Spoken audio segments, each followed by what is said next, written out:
Hello guys, അപ്പോൾ എന്താണ് ഈ ആധാർ കാർഡും പാൻ കാർഡും കാണിക്കുന്നതെന്നല്ലേ നിങ്ങൾ ചിന്തിക്കുന്നത്? അപ്പോൾ എനിക്ക് റെയിൽവേയുടെ ഒരു എക്സാം ഉണ്ടായിരുന്നു കേട്ടോ. അപ്പോൾ അതിൻ്റെ ID പ്രൂഫാണിത്.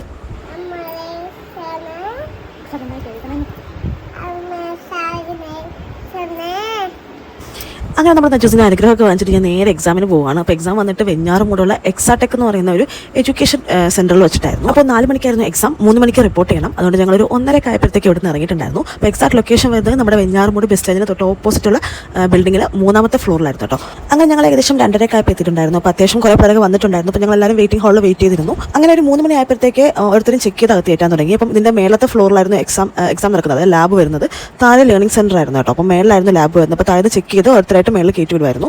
സത്യം പറഞ്ഞാൽ ഇത്രയും സ്ട്രിക്റ്റ് ആയിട്ടുള്ള എക്സാം ഞാൻ ആദ്യമായിട്ടാണ് കേട്ടോ ചെയ്യുന്നത്. കാരണം സാധാരണ എക്സാമിലൊക്കെ വാച്ചൊക്കെ അലൗഡ് അല്ല, അതൊക്കെ ഞാൻ കേട്ടിട്ടുണ്ട്. പക്ഷേ ഇതെന്ന് പറഞ്ഞാൽ ഒരു ഓർണമെൻറ്റ്സും അലൗഡ് അല്ലായിരുന്നു. ഈവൻ നമ്മുടെ മാല, മൂക്കുത്തി, കൊലുസ്, വള ഒന്നും അലൗഡ് അല്ല. നമ്മുടെ തലയിടുന്ന ബണ്ണും സ്ലൈഡും ഒന്നും അലൗഡ് അല്ല. അപ്പം എല്ലാം നമ്മൾ ഊരി പുറത്ത് വെച്ചിട്ട് വേണം അകത്ത് കയറാൻ വേണ്ടിയിട്ട്. കയറുമ്പോഴേ നമ്മുടെ വാച്ച്മാൻ പറയും ഓർണമെൻറ്റ്സ് ഒന്നും ഇടാൻ പാടില്ല, ഊരണം എന്ന്. പക്ഷേ ഞാൻ എല്ലാം ഊരിട്ടാണ് അകത്ത് കയറിയത്. പക്ഷേ എന്നാലും ഞാൻ മൂക്കുത്തി മാത്രം ഊരി അങ്ങ് വിട്ടുപോയി. എന്നാലും അവർ എന്നെ കൊണ്ട് ആ മൂക്കുത്തി ഊരിച്ചു കേട്ടോ. എന്നിട്ടാണ് ഞാൻ എക്സാമിന് കയറിയത്.